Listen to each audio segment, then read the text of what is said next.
na História, com Carlos Bastos.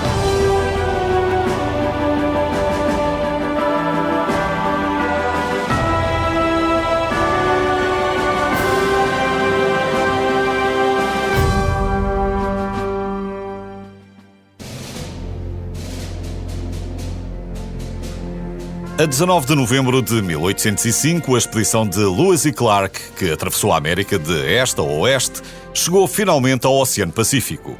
Meriwether Lewis e William Clark foram os homens que lideraram esta expedição de exploração de costa a costa do continente norte-americano e que voltaram para contar a história.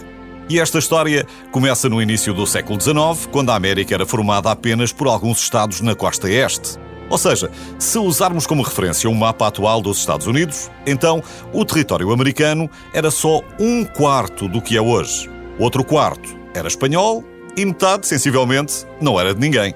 Ou melhor, era dos franceses e das tribos indígenas, mas para a época isso era o mesmo que dizer que não era de ninguém.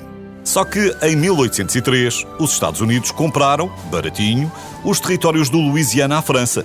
E de um dia para o outro passaram a ser donos de um país com o dobro do tamanho e de metade da América do Norte. Poucas semanas depois, o presidente Thomas Jefferson defendeu a expansão imediata para o oeste e resolveu enviar uma expedição para saber com o que é que contava.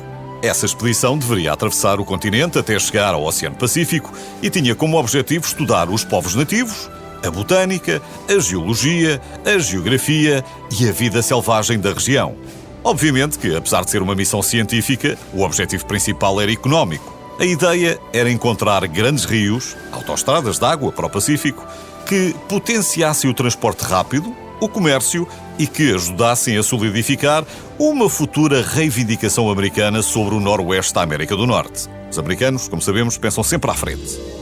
O presidente convidou então o capitão Lewis, que conhecia desde pequenino e que era seu secretário, para liderar a expedição, e Lewis convidou Clark para ser seu parceiro.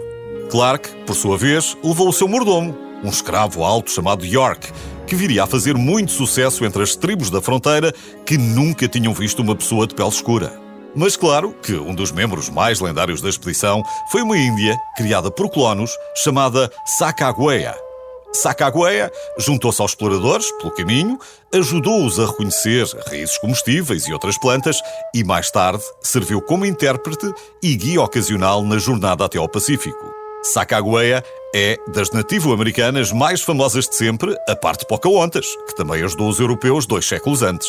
E agora está você a pensar, mas a Pocahontas é uma princesa da Disney. Ok. Pois é, mas a Sacagawea foi o rosto das sufragistas norte-americanas e a sua cara foi cunhada na moeda de $1. Acho que podemos considerar um empate.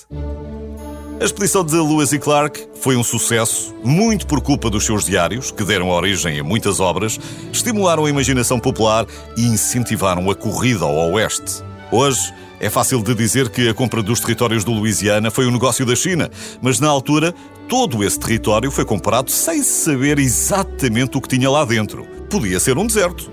Para ter uma ideia, o próprio presidente Thomas Jefferson, um homem culto, acreditava que existia a possibilidade de serem encontrados mamutos ou outras criaturas consideradas extintas.